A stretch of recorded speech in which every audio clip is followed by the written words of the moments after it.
জানি না নিজেরটা নিজে কবে স্বাবলম্বী হয়ে দাঁড়াবো, যেহেতু এখনও নিজের অতটা চলতে পারি না। যেতটুকু করি সেতটুকুই বৃথায় যায়, কোনো কিছুতেই আয় হয় না, উন্নতি হয় না।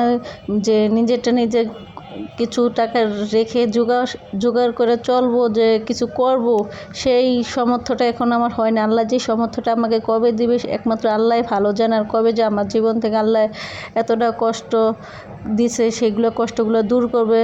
তো আল্লাহর কাছে শুকরিয়া, আল্লাহ যেটা ভালো মনে করে সেটাই করে। তারপরে তো মানুষের একটা মনে ইচ্ছা থাকে, চাহিদা থাকে যে আল্লাহ আমাকে কবে স্বাবলম্বী করে দাঁড়া করাবে, তা যাতে মানুষ আমাকে আর ঠকাইতে না পারে, যাতে আমি কার ভরসায় নির্ভরশীল হয়ে না চলতে পারি, নিজের ভরসা নিজে চলতে পারি, যাতে নিজেরটা নিজে করে থাকতে পারি, যাতে কেউর কাছ থেকে আমার হাত না পাতা লাগে। তো আল্লাহর রহমতে এখন আমি কেউর কাছে 10 টাকার জন্য হাত পাতি নাই। তারপরও এই যে এখন পাতা লাগতেছে, যেহেতু আমার এখন সময় খারাপ যাইতেছে, যেহেতু আমি একটা মামলা করছি, যে মানুষটা আমার ঠগে চলে গেছে, আমার বিশ্বাস নিয়ে খেলা করছে, আমার ঘরের জিনিস টাকা পয়সা নিয়ে গেছে, তার জন্য একটা মামলা করছে। সেই মামলা করেও আমি কোনো পাই নাই, কুল কিনার পাই না। সে যার কাছে মামলা করছে সে প্রথম ভালোই কাজ করছে, পরে কি করলো মনে হয় তাদের কাছ থেকে ঘুষ খাইছে, ঘুষ খাই এখন সে আর এই মামলাটার কাজ করে না। সে নাকি বলতেছে সেই লোকটাকে ধরছে, কিন্তু তার ছবি আমি চাই, কিন্তু আমাকে ছবি দিতে পারে না। আপনারাই বলেন, যে আসামি তার যদি ছবি, তারা যদি ধরে, তার অবশ্যই তো ছবিটা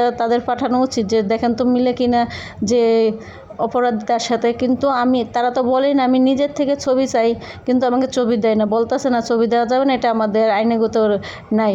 এখন তারে আমরা ঢাকা ট্রান্সফার করে দেবো, আপনার আরও এত টাকা দেওয়া লাগবে। আমি কতগুলো টাকা খরচ করছি, তারপরে এখন প্রথম বলছে কোনো টাকা পয়সা কিছুই লাগবে না, কিন্তু আমার সরলতার সুযোগ নেই, মানে আমার অসহায়তার সুযোগ নেই। সে শুনছে আমার জীবনের কাহিনী। একটা পুলিশের কাছে যদি আমি সব কিছু না বলি, আর যেহেতু ডিবি পুলিশের কথা তো বাদ, আমি সারা জীবন শুনেছি ডিবি পুলিশের কাছে পাওয়া যায়, ন্যায্য বিচার পাওয়া যায়। সেজন্য আমি ডিবি পুলিশের কাছেই করছি, কিন্তু সেও আমার সাথে 2 নাম্বারই করছে, যেহেতু আরেকজনের যে অপরাধী তার কাছ থেকে ঘুষ খাইছে, ঘুষ খাইয়ে সে আর এখন আমার পক্ষে কাজ করে না। সে এখন 2 নাম্বারই কথা বলে, তো সে এখন সবসময় ব্যস্ত থাকে, এটা বলে ওটা বলে, মানে অজুহাতে শেষ না। তাহলে কী করবো, যেহেতু আমার কপাল খারাপ, তাহলে তো আমার কিছু করে না। পরে আমি বলছি ঠিক আছে, আমি যেহেতু ছবি দেখাইতে পারেন না, তাহলে আপনাদের যেটা মন চাই সেটাই করেন, এখন আমার আর কিছু করার নাই। যেহেতু আপনারা ছবি দেখেন না, আমি আন্তাজে কাকে বলবো, যেটা অপরাধী তাকেই করেন।